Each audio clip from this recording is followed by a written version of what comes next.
When we are asked to define our relationships, it usually sounds like something that it's far-fetched or something that it's impossible to do, or some of us feel like it's an alien term, but it's not. It's very necessary for you to define your relationship so you could be in a very healthy mental state.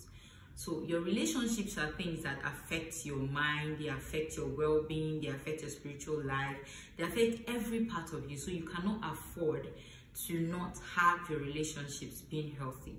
Now, how do you keep healthy boundaries?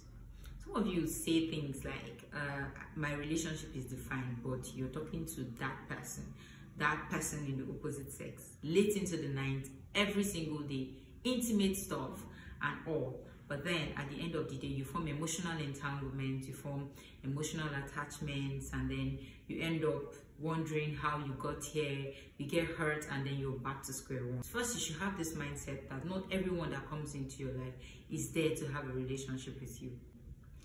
People are just your colleagues, people are just your acquaintances, people are just your friends, people are just your church members, people are just people you meet.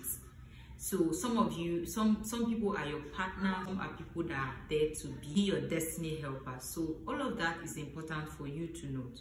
Now, for those that you see a potential relationship with, then you are allowed to talk to the person, but let it be defined.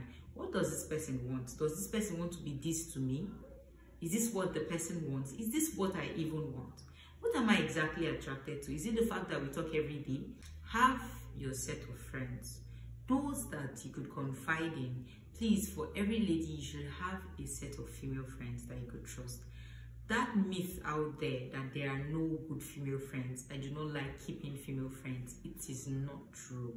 It is not everybody is the same. The Bible says that if you want a friend, then you should first show yourself friendly. What is your value system?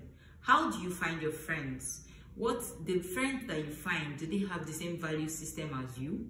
Then if they do, of course it's going to work out. And do not expect it to be all rosy. There are moments that there should be forbearance, there should be forgiveness, and there should be you moving on. So you should have your girl or your girls who you can depend on and have some very crucial conversations. So you have a healthy mindset, you have a healthy space for relationships. So when the person eventually comes, you do not walk into that having emotional entanglements here and there.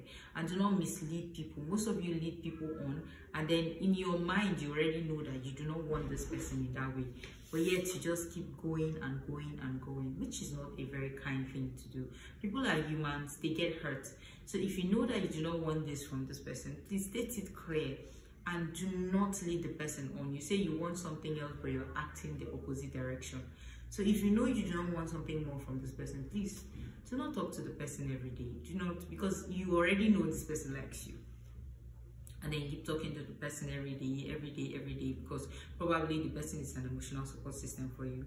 Then some intimate conversations should be reserved. I usually say that I have the outer court, the inner court, and the holies of holies. That holies of holies, of course, is reserved for the person I end up with.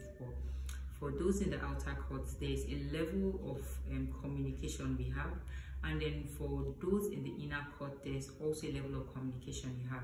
So you should please define your relationships. Colleagues, of course, there are colleagues that turn friends, but you should know where these relationships end. What am I sharing with this person, and what can I not share with this person?